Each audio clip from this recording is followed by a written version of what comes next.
This is an extension of lecture 14, where we discussed state space models. We introduced it. And today we're going to expand that concept to getting these transfer functions, getting these state space models directly from transfer functions instead of from the system itself. And as a reminder, the objective of this state space representation is to highlight specific quantities in the system and specific variables of interest, and then build a simulation around those in such a way that these variables are accessible in the simulation and you can monitor them as the simulation goes on. Which is a big advantage compared to the other methods we looked at. We remember from assignment 2, we had a big block diagram there. And if I asked you to find where the acceleration was, it wasn't that trivial. But here in the state space, we know exactly where to look for this sort of variables because we define them from the start. We set them up and then we build everything around them. So of course, when you create these block diagrams, those variables are accessible. Another advantage of this compared to what we saw before is that this can be solved with linear algebra rather than Laplace transforms. And we can implement loops in MATLAB, such as just for loops to simulate the system over time using these matrices instead of just a block diagram they have to do in Simulink. So the objective today is to expand that concept a little bit and do more exercises on the state space models. And we're going to do a quick review of what we discussed last Monday. And then we're going to tackle the new content of lecture 15, but that's relatively simple. So by the end of today's lecture, the objective is to represent differential equations and transfer functions using the state space representation, obtain the state variable model for a given system, and understand the role of the state variables in the design. So let's go back to lecture 14 before we begin. So this is what we saw before. And the objective of a state space representation is to represent all equations in this format. So what you see here is the state vector that we defined as x, a combination of state variables.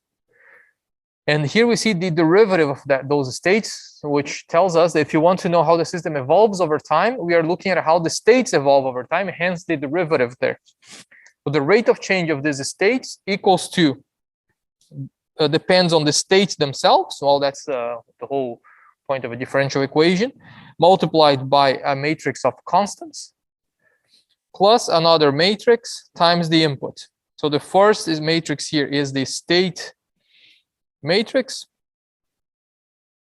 The second one is the input matrix, and we can now relate the variation of the states over time to the states themselves and the input to the system. We can see exactly where the input affects the states and how the states affect their rate of change. So that's the first equation we need. This relates the future states to the input and the current states, and we write that equation in this format. X dot equals to ax plus bu. U is the input. Again, x is the vector of states. A and b are matrices to be found. But that's not all, because this only gives us the states of in the system. Now we need to define a input, a output of the system, and the output can also be written in the same format: the states times a constant, which is a matrix, plus another matrix times the input. So the first equation is the rate of change of states. The second equation establishes the output in the system, and that's up to us to define. We did an example, a few examples in the last lecture, and the output could be any variable we choose in the system. So now to write these equations in this format, here are the steps for analysis: derive the differential equations from the model, define the state variables, then rewrite the equations as a function of these state variables, arrange the equation in terms of their derivatives, and then form the input, the state variables matrices. The key question in this problem is always step number 2, is to define the state variables. And how do we do that? One thing that we discussed last time was that if you want to represent is the degree transfer function or a system that has an order of n, we're going to have n differential equations, first order differential equations. So we have to define n state variables. And a good way to choose those state variables is to think about the minimum set of equations required to predict the future behavior of the system. And a good alternative strategy to find those are elements that can store energy. Remember, in the case of a mass moving mass, if you want to predict the future behavior of that mass, we need to know its current position, we need to know its current speed, and you need to know what forces will be applied to that mass. So elements that store energy are a good starting point to look for these state variables. So here we have some of them. Let's look at mass, for example. A mass can store energy in the form of kinetic energy. And if it does so, we can say that the element that stores energy in a mass is the speed of that mass. Right. And we see the speed showing up in the equation for the mass when you do the sum of all forces equals to m times v dot. Now that's where this variable will show up. If you have a translational system, then instead of angular linear speed, we have the translational or rotational speed, rotational speed that we're going to call here omega. And omega will show up in the equation when you do sum of all torques equals to moment of inertia times omega dot. If you look at an inductor, the inductor also stores energy. It stores energy in the form of a magnetic field, and that depends on the current in that inductor. So the variable of interest would be the current in the inductor. And where does the current show? In the state, in the equation. Well, if you look at the voltage across this inductor, we have L di dt. The variable of interest or its derivative will show up in that equation. Okay. Let's continue to the other elements. If you have a spring, the spring stores energy in the form of potential energy, and that depends on the compression of that spring. So this variable that stores energy here is the spring displacement x. And this will show in the equation of force. Force equals to the spring constant times its relative displacement from one end to another. And it will show up there. If you go with a torsion spring, then we are looking at an angular displacement theta. And instead of force, we look at torque. So that is k times theta 2 minus theta 1. That's where the variable that stores energy will show up. And finally, we have a capacitor, and the capacitor stores energy in the form of a electrical field, and that energy depends on the voltage across the inductor, or V2 minus V1. And they will show up in the equation for the current as C dV dV dt. C dV dt. Right, so that variable, the rate of change of that variable, is found in that equation. Okay, so these are good suggestions to look for these elements that store energy and then define them. If you look at a capacitor, we want the voltage to be a variable, or a state variable. If you look at an inductor, we want the current to be the variable, the state variable, because we know that the energy depends directly on that quantity. Okay, so let's do one exercise here for review before we jump into a new concept. So here we have a electrical circuit, a relatively simple electrical circuit, and you want to find the state space representation for this circuit. The output here is V0. It's chosen to be the voltage across that capacitor C2. It could have been anything else. And the input is Vi, is a voltage applied to the first branch. Now, first things first, what do we do how we define our state variables.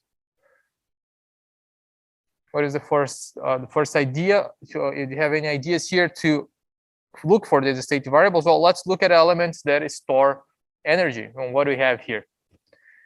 We have two capacitors, and you have an inductor. All right. So as we just discussed, we can define our state variables as the voltage across this capacitor. Let's call that V1. We can define the current across the inductor as another state variable, and we can define the voltage across the other capacitor as the third state variable. So we can define our vector of state variables x as x1, x2, x3, and this is going to be V1, IL, V2. The output of our system is V0, which turns out to be V2. We chose that to be V2. Let me just check here with my notation so I follow the same and don't make a mess. Yeah. Okay.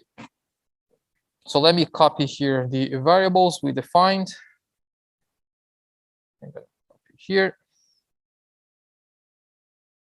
And we have V1, IL, and V2. Okay. Now that we have the state variables, we can start to write these equations of this system. But before we jump into write these equations, let's think about what kind of equations we need. Remember that for the state space representation, we need x equals to ax plus b. B, that's supposed to be a b. B times u. Now look at this this equation here. We have the derivative of each state as a function of other states, not their derivative, as a function of other states. So we need equations that have in them the derivative of one state, the derivative of each state, one equation for each state. Let's look for these equations that way, rather than going ahead and writing all the equations and then figuring out what to do with them. We know that we want the equation to be in this format, so let's look for derivative of states in our equations. Let's start with perhaps data point over here, this node A. We know that the current going into node A sums up to 0, and the current going in node A is the current IC plus current IL plus current I2.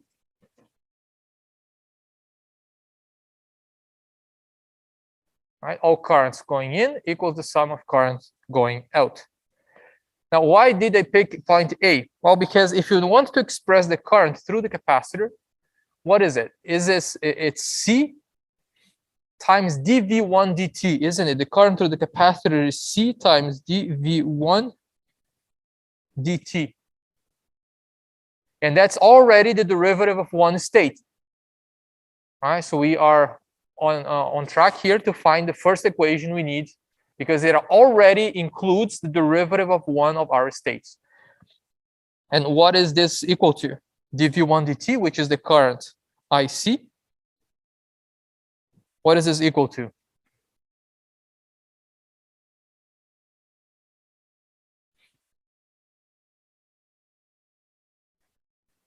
What is IC equal to in terms of current?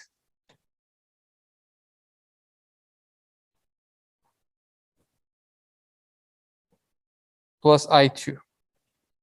Yeah, plus all currents coming out of that. Right, which is also good because here we have already another state variable, IL. But I2 is not a state variable. I2 is just an internal variable. We have to get rid of it because look at our equation here. Our equation only takes state variables in them. I2 is not one of our state variables. So we need to replace it. How we're going to find an equation to replace I2 that's only a function of state variables? We have basically three options to find equations here. We can do each loop, the first loop, the second loop, or we can do the outer loop. Which one would give us the result we want? Let's think about it. If you do the first loop, that doesn't help because I2 is not even there. Right? If you do the second loop, what happens? We have the voltage across the capacitor plus, which is a state variable. We have the current through the inductor. We have the voltage through the inductor, and we have the voltage across the resistor. If you do this loop here, we have V2 plus I2 times R plus LdI dt plus DIL dt, and that's the problem because you're now introduced the derivative of another state, and you cannot have that in our equation. We want something that is only function of state, not their derivative. So you see why that function doesn't help us at all? And because if you do that loop, we are introducing another derivative in the equation for I2, and that is not going to help with solving the problem. But let's look at the outer loop. If you do the outer loop here, what do we get? We get the VI is equal to V1 plus I2R plus V2. Aha. You see, this equation is a lot nicer because it only depends on the states and only depends on the input. And you can now solve for I2 and then replace that in the previous equation. And you wouldn't be able to accomplish that with the inner loop equation because that has a derivative of a state in it. Are you okay up to here? Yeah? Okay, so we can now replace, so for I2, and I2 is VI over R minus V1 over R minus V2 over R. And now this replaces I2 over here. So this is dV, is a C1, right? So we have now let's write that equation. C1 dV1 over dt equals to IL plus V1 VR times VI times R minus V1 times R minus V2 times R.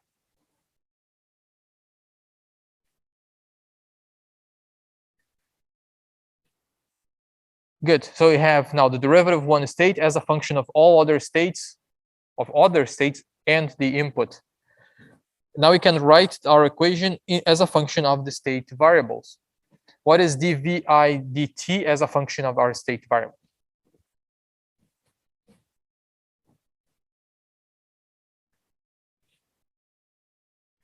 dv1 dt as a function of the state variable. V1 is x1, so dv1 dt, that's x1 dot. That is equal to IL. IL is x2.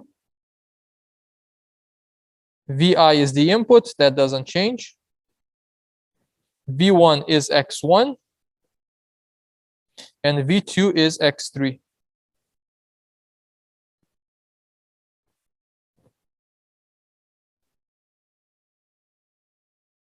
Does that make sense?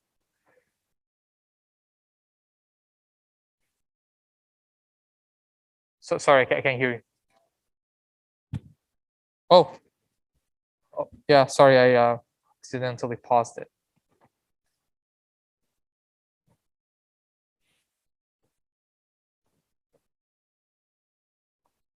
Does that make sense?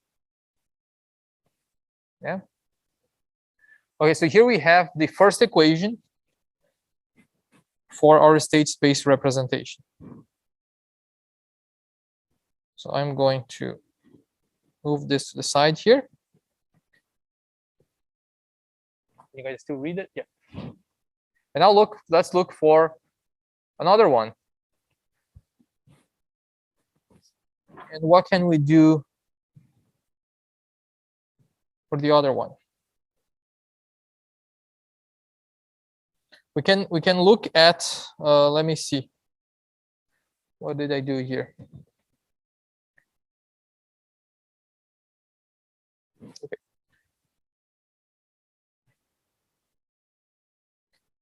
Now notice how we got here the derivative of V1, the derivative of X1 was to look for the current across the capacitor, C1. So you can do the same for capacitor C2. And you can write for capacitor C2 that I2 equals to C2 dV2 dt. And that's how we got the derivative of state X3. Now, what is I2? I2 is not a state variable, so we need to replace that with a function of state variables. And here is the equation we just derived for I2. We can use that then. So C2 dV2 dt is simply VIR minus V1 over R minus V2 over R. Right, by simply using the equation for I2. And now we can rewrite this equation as a function of our states. So C2 is a constant, dV2 dt is x3 dot, right? V2 is x3, so its derivative is x3 dot. Vi is Vi, that's the input. V1 is x1, and V2 is x3. And here we have now the second equation. Here's the first. That's the second equation for x3 now.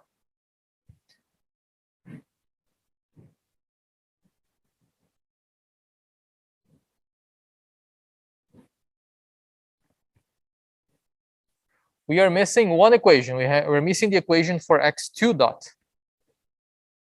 And the equation for x2 dot, now we need to find an equation that gives us the derivative of the current in the inductor. We are looking for the derivative of x2. X2 is IL, so we need an equation that explicitly has in it the derivative of IL. Where do we find that equation?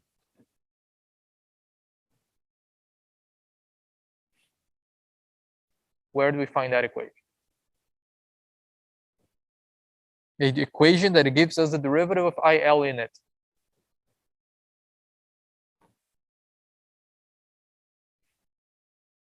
I'm insisting on this because typically students just go ahead and write all the equations they want, and then they get stuck. Right? So before you jump and write all the equations, think about it. Which equation do I need? In this particular case, we're looking for the derivative of IL. We need an equation that gives us, in the equation, the derivative of IL. Where can we find that equation? IC minus I2. Yeah, we already used that equation to some extent, so we would be kind of repeating it, right? And if you do IC minus I2, that is IL. It's not the derivative of IL. So that doesn't work, right? That doesn't work. Yeah.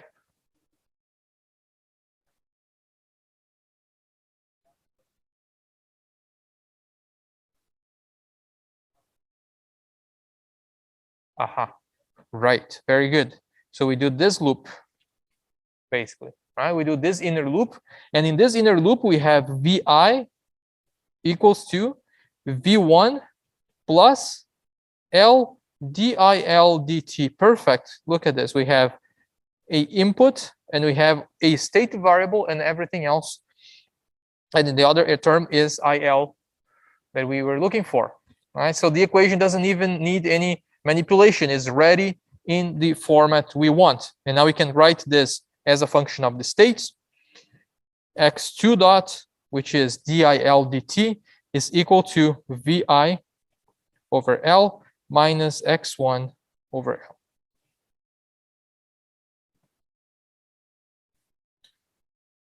Okay.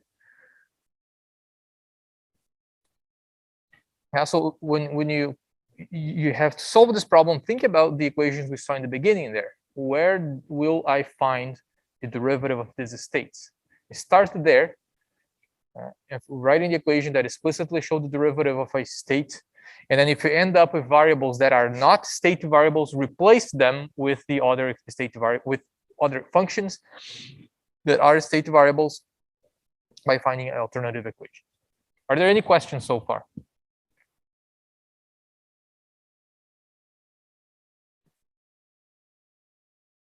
No?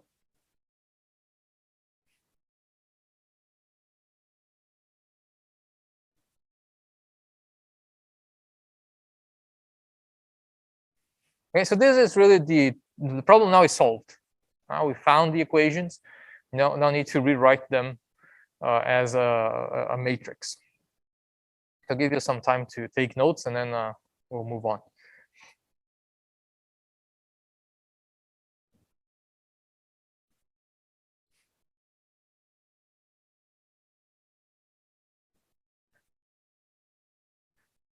All right. Okay, so here are the equations we just came up with. Is x1, there's a negative sign missing there for x1 dot? Minus, yeah. X1 dot has a negative sign here. Yes, yeah, there's a negative sign missing. Please add it there. Okay. So we want the equations now to be written in the form of x dot equals to ax plus bu. U is the input. Here's the format: x1 dot, x2 dot, x3 dot equals to A is the big matrix, x, B, and U is simply VI, the input. So what goes in the first row of A? While we are dealing the first row of A, we are dealing with x1 dot.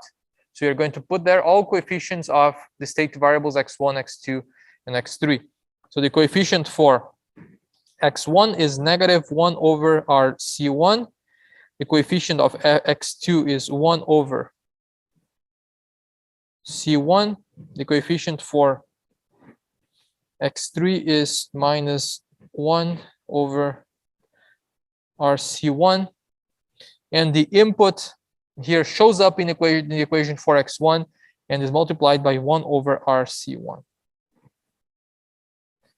Now looking at x2 dot, x2 dot has x1 in it. The coefficient is -1 over L. Doesn't have x2, doesn't have x3. And VI is there, and the coefficient for VI is 1 over L. And finally, we have x3.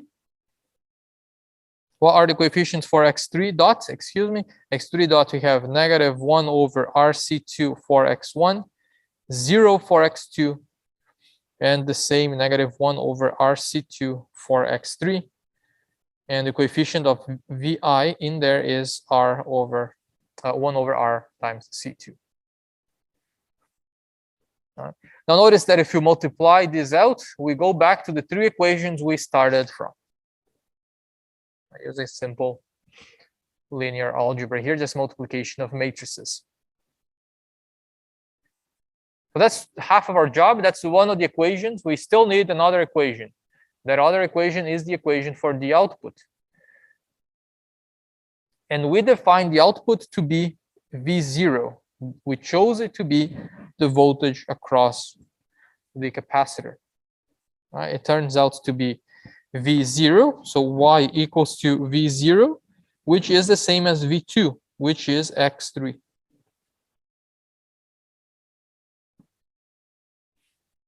The voltage across the capacitor is the output. The voltage across the capacitor was defined as V2. And that's the same as X3. So now if you have to write the other equation for the outputs, we want the equation to be in the form of Cx plus du. And the equation we are trying to represent is Y equals to X3. Right, there is no input VI. It doesn't affect the output directly. And that's pretty much it. So D is 0. D is 0. And what goes in C? Here, what goes in the matrix, in the vector C?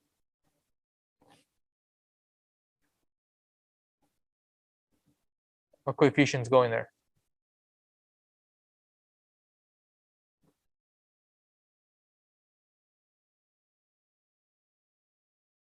We are trying to represent this equation.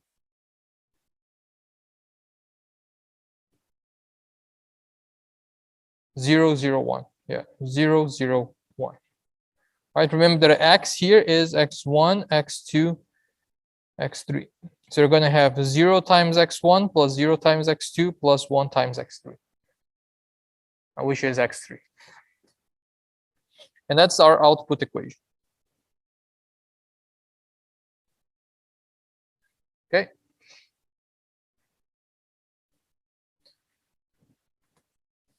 Any questions? Any questions from folks at home? You can type them, or you can speak and you hear.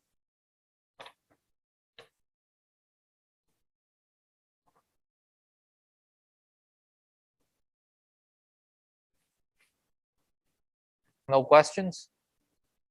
All good? Now, this might at first glance look a bit complicated and overwhelming, but as you do the examples, you'll see that's always the same procedure. And you get an idea of how to go about finding these equations, looking for the equations. So my recommendation, once again, is before we even start writing the equations, think about the problem critically. Which equations do I need? Do I need this derivative? Do I need that derivative?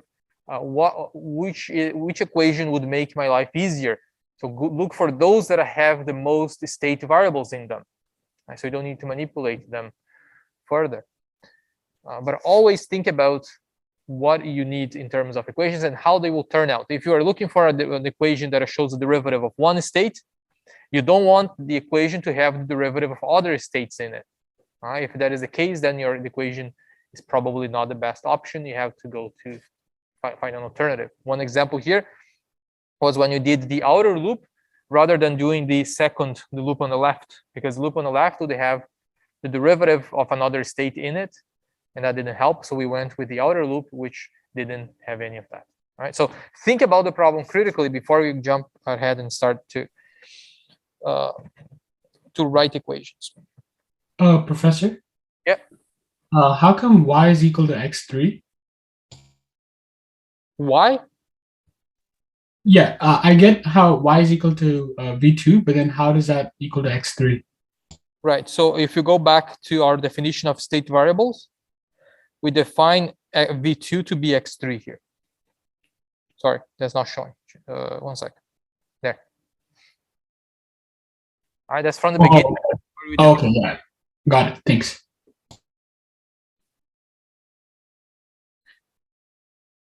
Okay. All right, so the next step here is to input these equations into a simulation diagram. I'm going to skip this. I'll post the solution later. But the idea is just to solve for the equations in the form of block diagram. I'll come back here if we have time at the end of the lecture. But let's do something else. I want to cover the new content first. Okay, but I'll post the solution for this. We did a similar example in the last lecture. Okay. How should we do it? You want me to do it? Can you skip it? This is kind of easy. Do it, not do it, skip it.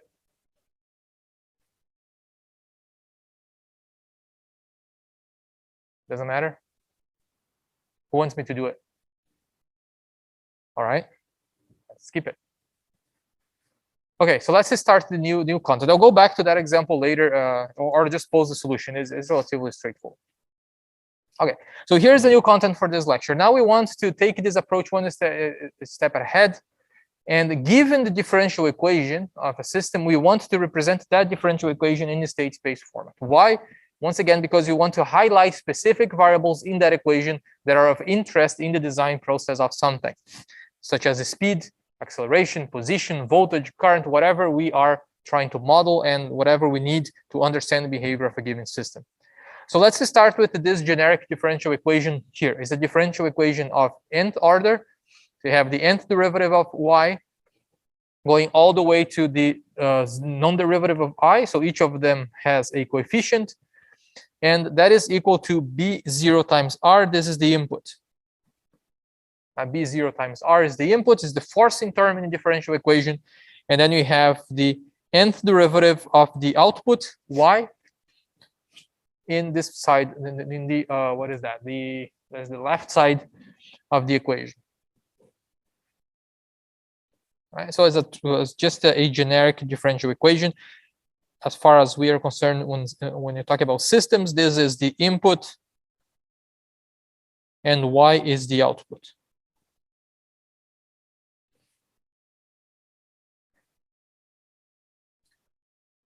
Okay, now we're going to introduce here what we're going to call phase variables.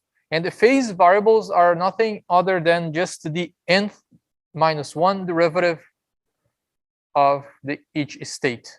So if you have a n order differential equation, we'll have n minus 1 phase variables that we can introduce now. So the first one is x1. That's one of our states, which is the output itself is simply y. And then you're going to take now all the derivatives up to n minus 1. So you have x2 as the first derivative of y, x3 as the second derivative of y, and we can keep going up to n. The nth state in our system, which will have the derivative of n minus 1. That's the degree of the derivative there. All right, so if you have a fourth order differential equation, we have x1, x2, x3, and x4. x1 is y, x2 is y dot, x3 is y triple dot, and x4, x1 is y, x2 is y double dot, x3 is y triple dot, and so on. Okay. And remember that when we are dealing with state space, we want to find the derivative of these variables, the derivative of these states. So we now can take the derivative of each one of them, x1, x2, x3, up to xn. So the derivative of x1, if you take the derivative of that equation on both sides, x1 equals to y, then x1 dot equals to y dot, which is the same as x2. Right? It's the same as x2. If I take the derivative of x2, what I get? x3, exactly. The second derivative of y, which is x3. And if I take the derivative of x3, I get x4, and so on. And you go down all the way to the highest derivative, x dot n. And x dot n, when you take the derivative of that, isn't going to be x dot n plus 1, right? Because you only defined n state variables. So what is the derivative of x dot n? It's not x n plus 1. The derivative of x dot n is taken from the differential equation. That's where we use the differential equation. Differential equation, now we can solve for for the last state variable xn, which will show up here, and then find the derivative of the last state through the transfer function, through the differential equation, excuse me. I know that this doesn't make much sense right now as it's presented, but let's do an example and see what we do. But let me first, before I go there, just to recap what we did here. We have a nth order differential equation. We create n different state variables. Each of them is one derivative of the output of the system in increasing order, increasing degree. Then you took the derivative of each of them, each of these states that we defined, and you can see that most of them are related to other states. x1 dot is x2, x2 dot is x3, and so on. And you repeat the process up to the highest derivative. But when you get to the highest, to the last state, let's put it that way. We repeat it up to the last state. When you get to the last state, we can't equate the derivative of that state to another state because there isn't going to be a x n plus 1 dot. X n dot is the highest we can go. So what do we do with that one? We'll take that from the differential equation. We'll solve for xn in the differential equation and then find an expression for that derivative that way. Let's do an example. This will make more sense. Let's find the state space representation in phase variable for the transfer function given here. C over R equals to that. C is the output of the system. R is the input. Right, C is the input, R is the output. C is the output, R is the input.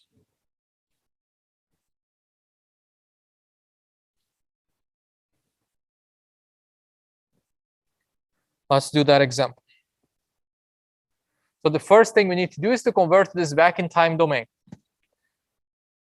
So to do that, you can just cross multiply the equation. That's what we get. And now let's move this back to time domain. What do we get? S3, s to the power of 3 times c in time domain is the third derivative of c, which is c triple dot,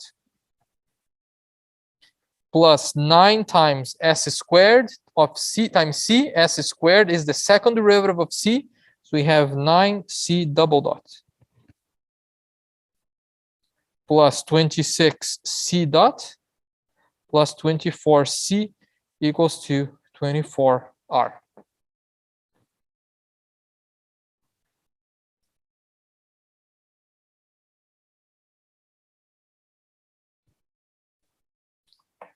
So we ended up here with a third order differential equation, which means that we have to define three states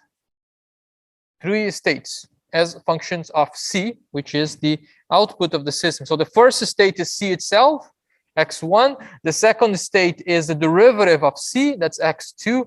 And the third state is the second derivative of c, that's x3. Here we are. Now that's the definition of our state variables. We always need the rate of change of these variables. We need their derivative. So let's calculate their derivative. So if you take the derivative of x1, that's c dot, which is the same as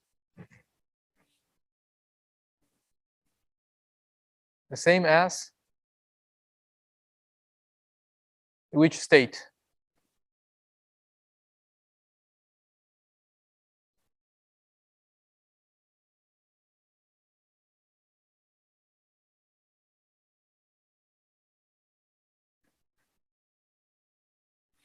X2.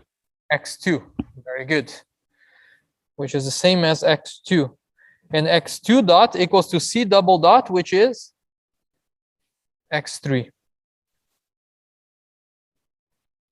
And x3 dot equals to c triple dot. And we don't have an equation for that. We can't write that equals to x4. There is no x4. So that's what I meant. Now we're going to take c3 triple dot from the differential equation.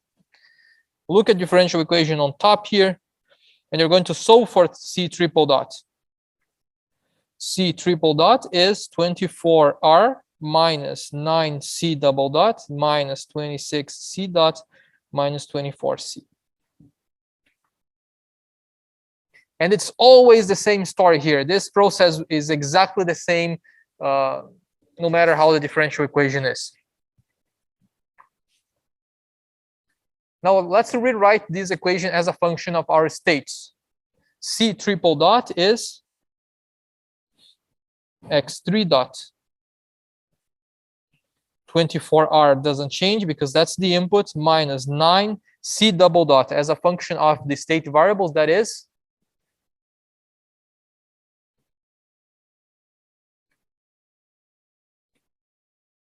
as a function of the state variable, what is it?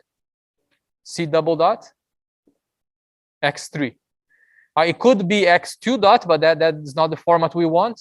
Right? We always use the highest derivative. It could be x2 dot, but doesn't work, so x3 taken from that equation.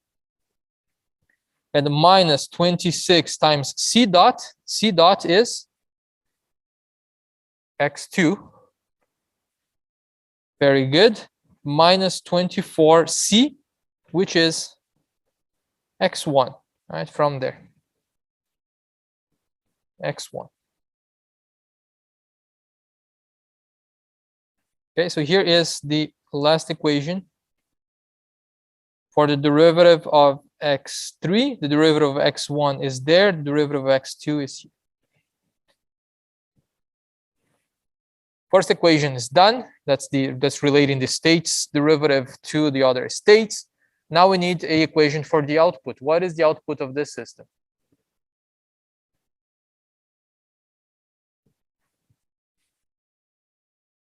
What is the output of this system?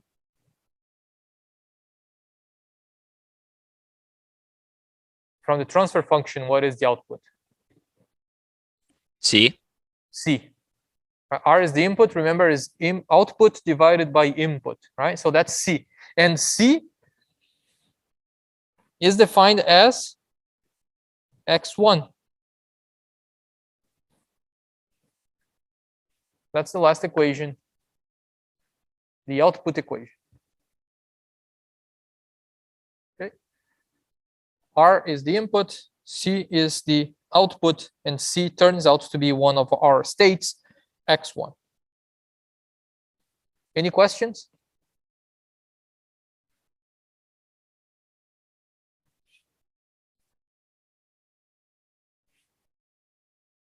No? Okay.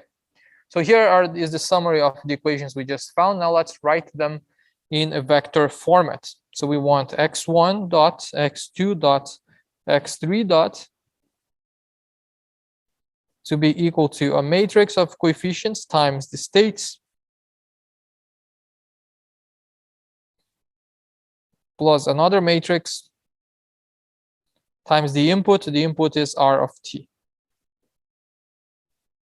So let's look at the equation for x1 dot. What goes in the first row?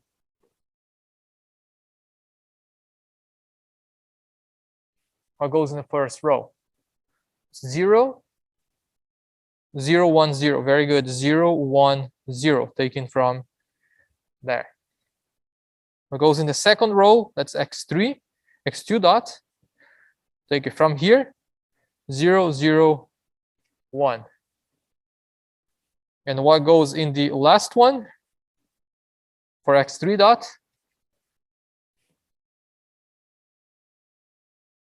Very good. Minus 24, minus 26, and minus 9.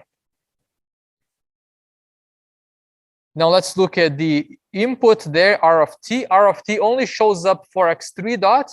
It's 0 for x1 dot. It's 0 for x2 dot. And for x3 dot is 24.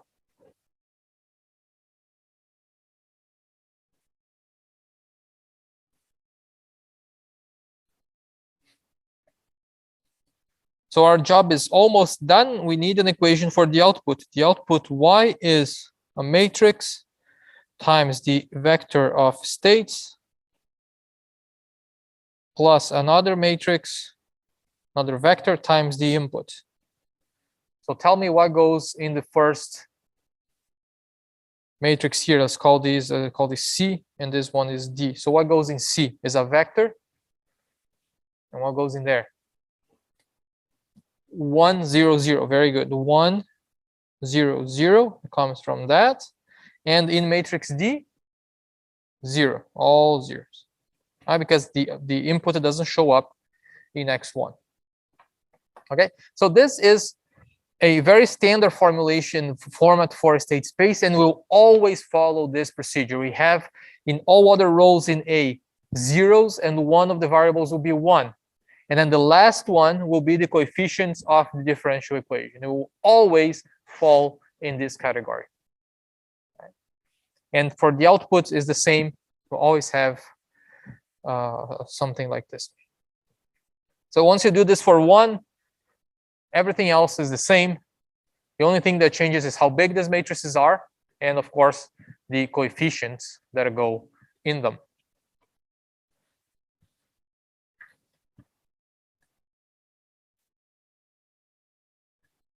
Questions?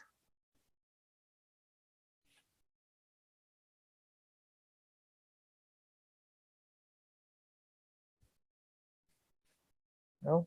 Okay, let's now draw a simulation diagram for this. Back to the equations. Let's draw a simulation diagram. And once again, now we have a nice way to represent these equations where each of these states is clearly visible. Let's say this equation here was representing a mass spring damper system. We know that the output here could, for example, if the output is defined to be the position, then all other states would be the speed, acceleration, and jerk, and so on. Right? So these things are clearly visible.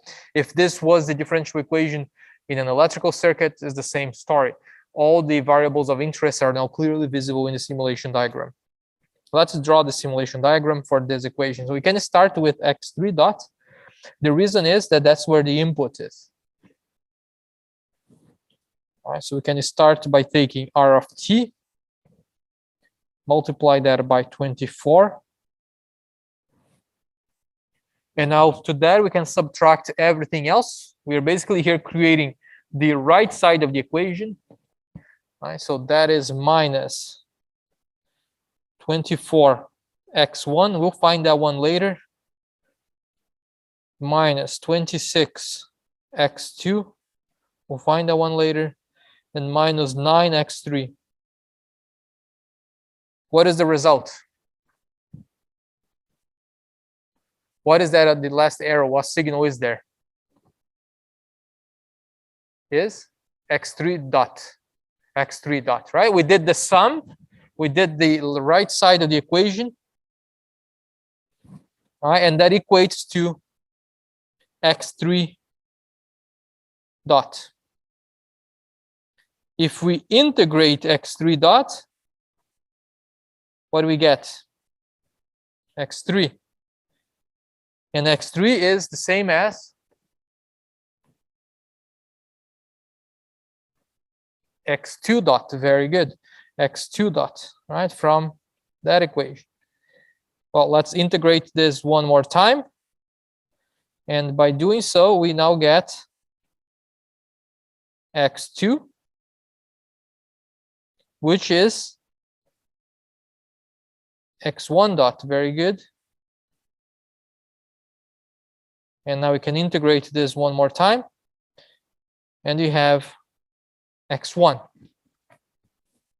Now we can complete the loop. Here we needed 9x3. There we needed 26x2. And for the first one, we needed 24x1.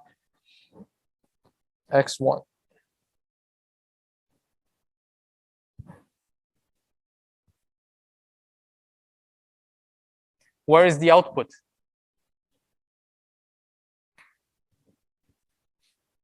Where is the output? x1, which is y, right?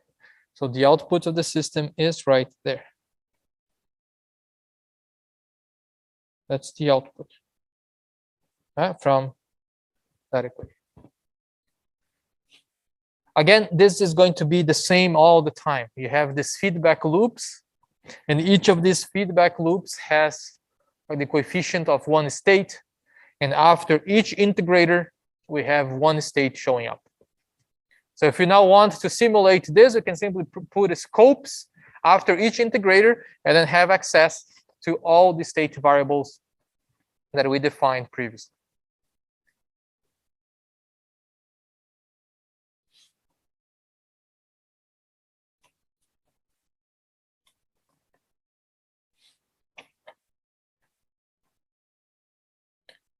Okay. Are there any questions?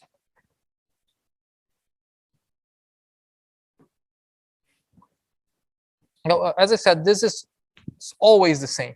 Once you do it once, what changes here is if you have a fourth order, you are just going to add another integrator and another feedback loop, but it's the same story.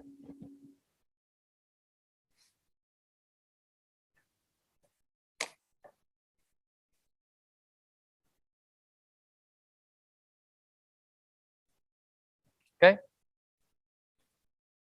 Are we good? Yep. Should we complicate things a little bit? Okay. So let's take this one step further.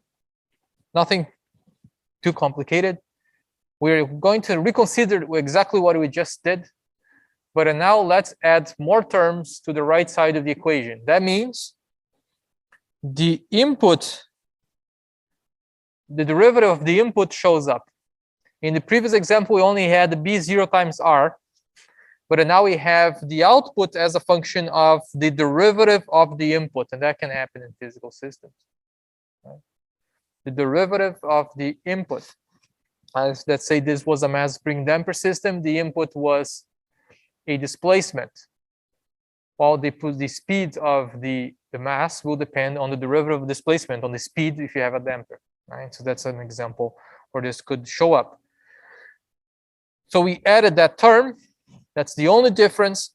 And if we find the transfer function now between the input and the output, we'll see that on top now, instead of 1, we have all these terms that come from the derivative of the input. So it's still a very generic transfer function here. The degree of the denominator is n, same as the differential equation, and on the degree of the numerator is m. That's the highest degree of derivative of the input. Okay, so how do we handle this problem now? Well, you'll see this is relatively easy. We know what to do if on top here we had number 1. We know how to handle that. That's what we just did. So what you can do here is to use what we just developed. And to do that, we have to split this into 2 problems. Let's first create a transfer function, a subset of this transfer function that is exactly what we had before, 1 over the denominator. And then let's create another transfer function that completes this. What I mean is, let's split this into 2 equations, and we are going to introduce this auxiliary variable p of s, and p of s is going to be defined as we see here. So p of s is the numerator. P of s is defined as such y of s equals to the numerator times p of s. P of s is just a polynomial. Right? So just a polynomial. So if you want to go back to our original equation, what must p of s be? Well, if you want to go back to our original equation, then p of s must be r of s divided by the denominator. Right? And when you combine them, we go back to the original equation. So we are taking basically r of s divided by the denominator, and you're calling that p of s. This is this new internal variable we created. And why are we doing this? Because we want to split this into 2. Now look at this, so the bottom equation there. The bottom equation is p over r equals to 1 over that whole thing. It's exactly what we did before. It's exactly what we did before. So we can reuse that and later come back here and then use the other equation, other half of the equation, y equals to bm times s times p. That's the only trick, is to split this into 2 and then repeat the same process. So we're going to do an example. This will make more sense. So just to recap here, we took the original transfer function. We are splitting that into 2 by creating this new variable p of s that is an internal variable that will eventually disappear when you combine everything back. Right? So the relation between p and r is here, and the relation between y and p is there. Now we can define each of them like that. Now you can see that when you replace p of s with its definition, then you go back to the original equation. Okay. The nice thing, once again, is that we know how to handle this part of the function. And then later we will come back here and see how we can use that part. P of s now becomes an internal variable. So let's do an example. So here is another transfer function. Now notice that the numerator now has functions of s, which means that the output depends on the derivative of the input r. The output c depends on the other states of c, but also on the derivative of the input r. So how are we going to handle this? We're going to split this into 2 functions using that p of s, then repeat what we did in example 1, and then write the equation for the second half of the problem. So here is what do we have? P of S sits in the middle there. All right, notice that we multiply this out to go back to the original equation. And now let's just look at the first part. The first part here has a input R, and the output is P. That's the equation over there that we can rewrite in the time domain by simply multiplying both sides of the equation, now replacing S with their derivatives. And this is the result of that operation. Are we good with this? Do you see where I got that equation from? You see where the equation for R of t comes from?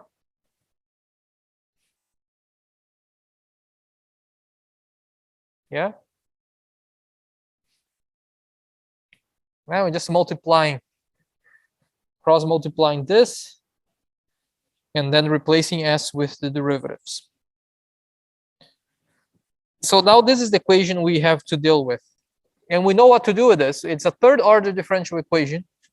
And as such, we can create 3 state variables as a function of their output, of its output, and rewrite the equation in that way. So if P is the output, then we can define x1 as P, x2 as P dot, and x3 as P double dot. So taking the derivative of x1, that's P dot, which is the same as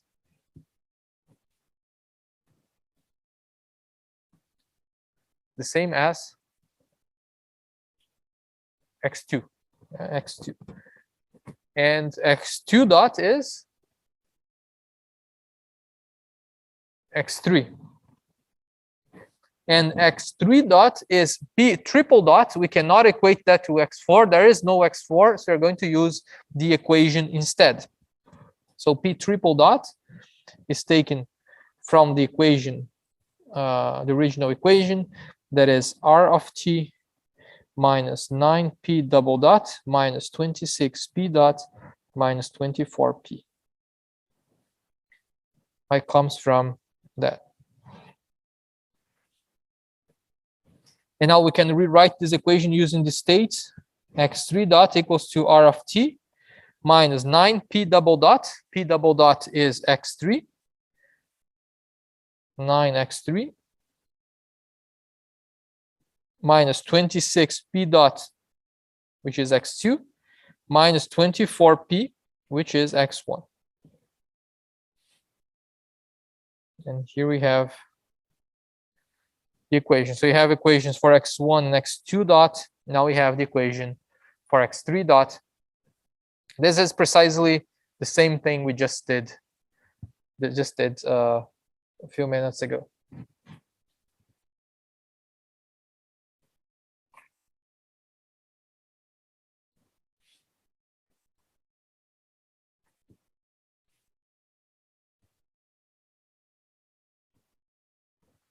Okay, questions here?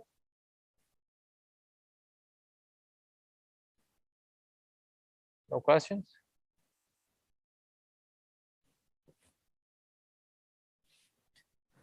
Okay, the 3 equations are here. We can write this in matrix form. And what we get, A is 0, 1, 0, 0, 0, 1, minus 24, minus 26, and minus 9. You see, this is always the same. Plus 0, 0, 1 times R of t. Right? Never changes.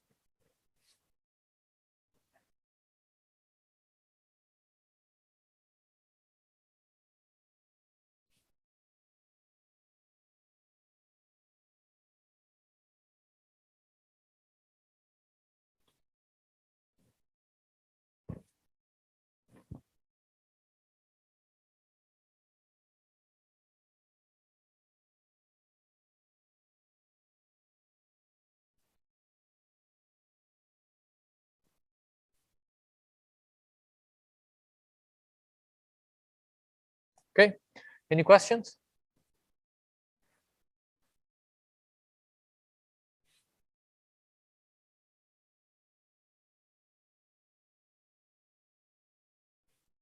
Okay, so we did half of the equation here. That's the equation between the derivative of states as a function of the states. We still need the input, excuse me, need the output equation.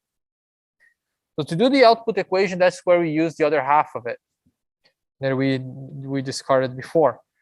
We are a P of S. We have P of S here. We use the first part. Now we can use the second part and write the output based on that. And from the second part, we can get this equation, C of S equals to that times P. And now we're going to simply repeat the process, but for this new equation. So if you write that equation in the time domain, C of S becomes C of T, P of S times S squared, that is P double dot, plus 7S times P is 7P dot, plus 2P.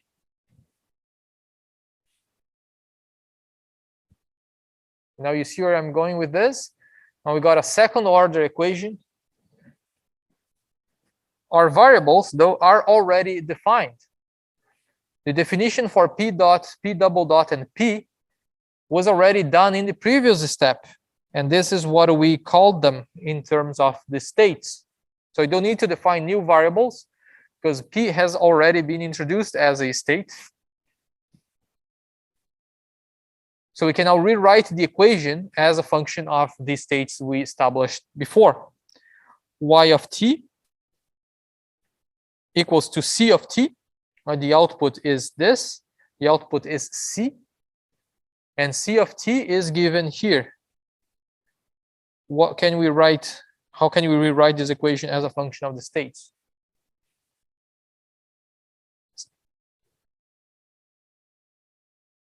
Exactly, x3 plus 7x2 plus 2x1. Very good.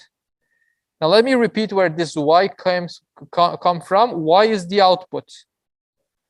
And the output is the output there, is the last signal coming through the diagram. That is C.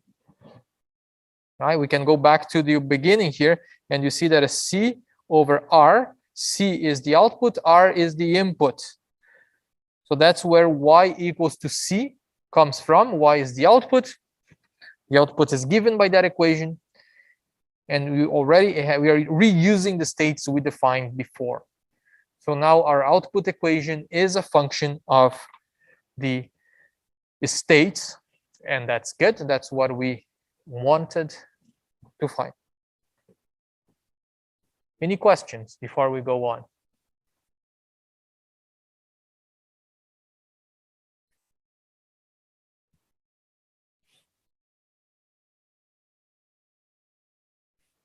No?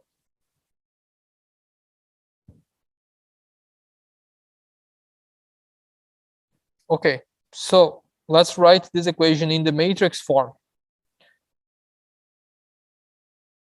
Y equals to something times x1, x2, x3 plus something else times the input R. This something else times the input R is 0. Right, but what goes in the one I left blank there?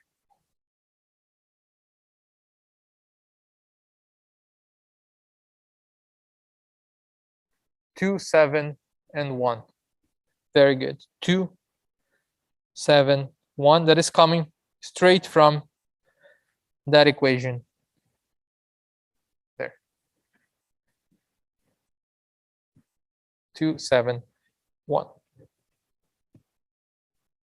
Be careful with the order here. It's not 1, 7, 2. It's 2, 7, 1. We are going from x1 to x3. I made that mistake last night when I was revising this. Okay, and then the input doesn't show up in the output equation, so that the other matrix is 0.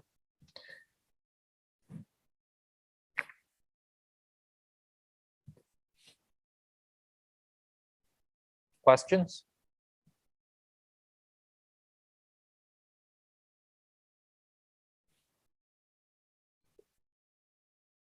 No questions? All good? Okay. So here is the simulation diagram. Let's complete this one. Let me just copy the equation where I have it here. Then copy this equation for reference. And we need also this equation here for the output equation.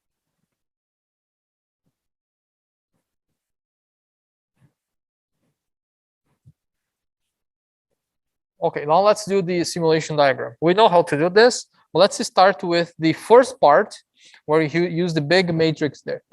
So we are representing the equation in red on top. And to do that, we can start with from the input. The input is R of t.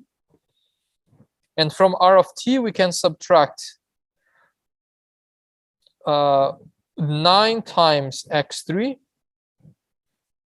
26 x2, and 24 x1. The result right here is x3 dot. That's this equation.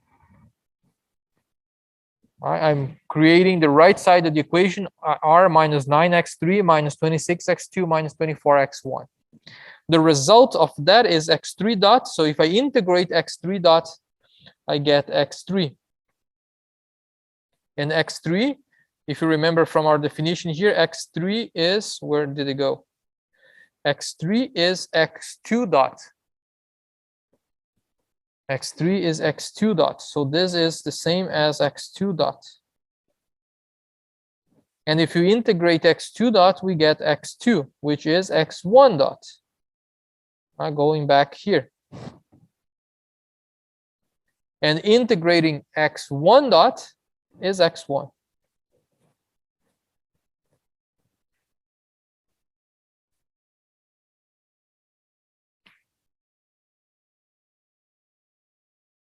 Don't forget the negative sign here. See, this negative sign makes all the feedback loops negative. Where is the output?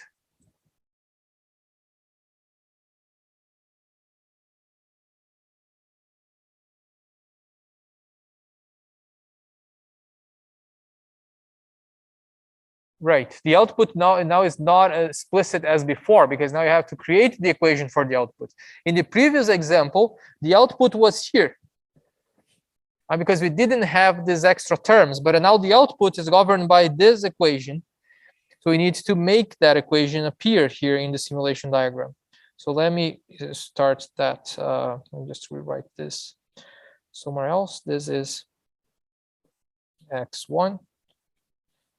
Now we need to create this equation here, and this equation is easy. We can do x3, which is taken from here, plus 7x2. We can take x2 from here, plus 2x1.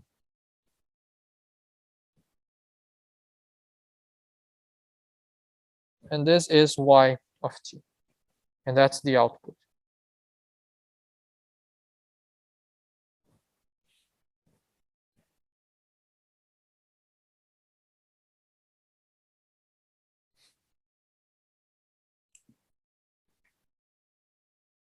Okay, so notice this is exactly the same as before.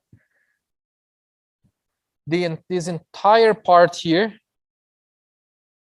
comes from that equation, and that's exactly what we did before. We see that in this standard form, everything else is in the initial rows, we have all zeros and 1, 1. And then the last one, we have the coefficients of the equation. Minus 24, minus 26, minus 9. And that will show up. That will show up in the feedback loops. All the variables, the coefficients of the variables are showing there. But now we just added this top part, and the top part is exactly the same. It's just another loop, now a feed-forward loop with all the coefficients of the output equation. And again, this is always the same. always the same. We see the coefficients of the denominator of the transfer function. I hate giving recipes, but here is one. Put the coefficients of the denominator of the transfer function there. The coefficients of the denominator, the numerator, goes here. And that's all.